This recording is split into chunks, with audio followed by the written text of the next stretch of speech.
Devant la venue prochaine de Michel Martelly à Montréal. Michel Martelly, c'est l'ancien président d'Haïti et il doit donner un spectacle. Là, il y a beaucoup de membres de la communauté haïtienne du Québec qui ne veulent pas le voir ici, là. Absolument pas. C'est ce que TVA Nouvelle a appris. D'ailleurs, une pétition a même été envoyée au premier ministre Justin Trudeau pour que les autorités fédérales se mettent le nez là-dedans. Michel Martelly, faut le dire, hein, avant d'être président de la République d'Haïti entre 2011 et 2016, était initialement un homme du milieu artistique haïtien, c'est-à-dire chanteur, compositeur, musicien. D'ailleurs, il se produira à Montréal dans un hôtel du boulevard Robert Bourassa au centre-ville de Montréal le 22 mars prochain. Eh bien là, il y a des membres de la diaspora montréalaise, haïtienne, qui s'oppose catégoriquement à la venue de cet homme. Pourquoi? Ben parce qu'on dit il a plongé son administration, plongé Haïti dans une fraude sans précédent, des milliards qui ont été dilapidés, etc. De l'argent qui aurait pu servir justement aux Haïtiens, en particulier aux Haïtiennes. Alors, beaucoup de contestations, Michel, et d'ailleurs, une manifestation est prévue le 22 mars prochain, justement devant l'endroit où M. Martelly se produira. Merci beaucoup, Yves Poirier, donc dans les rues de Montréal. On va rester sur le sujet. Demain, c'est beaucoup de réactions avec Franz André du comité d'action des personnes sans statut. Bonjour à vous d'abord. La présence de M. Martelly, en quoi ça pose tant? Il est chanteur, il vient ici. Théoriquement, il a le droit de présenter des spectacles où il veut. On a entendu dire que ça choque les gens, mais en même temps, est-ce qu'on peut vraiment l'interdire?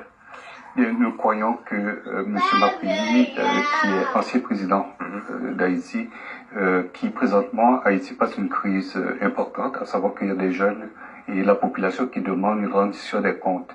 Il y a des milliards de dollars qui ont été dilapidés sous l'égide de M. Donc vous tenez responsable de cette perte de fonds importante. Oui, extrêmement importante, et c'est surtout dans le contexte du langage que M. Martelly tient lors de ce spectacle, entre autres, où il incite à la violence. C'est un monsieur, c'est un misogyne, c'est un monsieur qui demande à des femmes d'aller se faire violer, et ça, quand il était président, sur scène, il a eu à le faire. Alors nous ne pouvons pas continuer à accepter que M. Martelly, qu'on nommait président, continue à jouer son rôle de Sweet Mickey, qui est son nom d'artiste, alors que c'est un homme qui devrait avoir un devoir de retenue envers les femmes, entre autres, mais aussi un respect du fait qu'il était président de pays. Alors vous demandez quoi au gouvernement canadien? Est-ce qu'on pourrait bloquer son entrée au pays? Et effectivement, il y a une lettre qui a été écrite par M. Frédéric Boiron, qui demande à M. Trudeau justement de le bloquer, de l'empêcher de rentrer. Et cette lettre-là est en train de faire le tour des ministères, à savoir est-ce qu'ils peuvent effectivement répondre. Oui, nous comprenons que monsieur est un artiste aujourd'hui, mais c'est un artiste, à mon avis, qui a eu un manque de respect total envers la population haïtienne, envers ce rôle de président, et surtout, dans le contexte actuel, envers les femmes. Nous ne pouvons pas continuer à laisser M. Martelly venir ici au Canada, où il y a des droits, il y a des lois, et de continuer à insulter les femmes comme il le fait présentement. Et s'il vient, qu'est-ce qui se passe?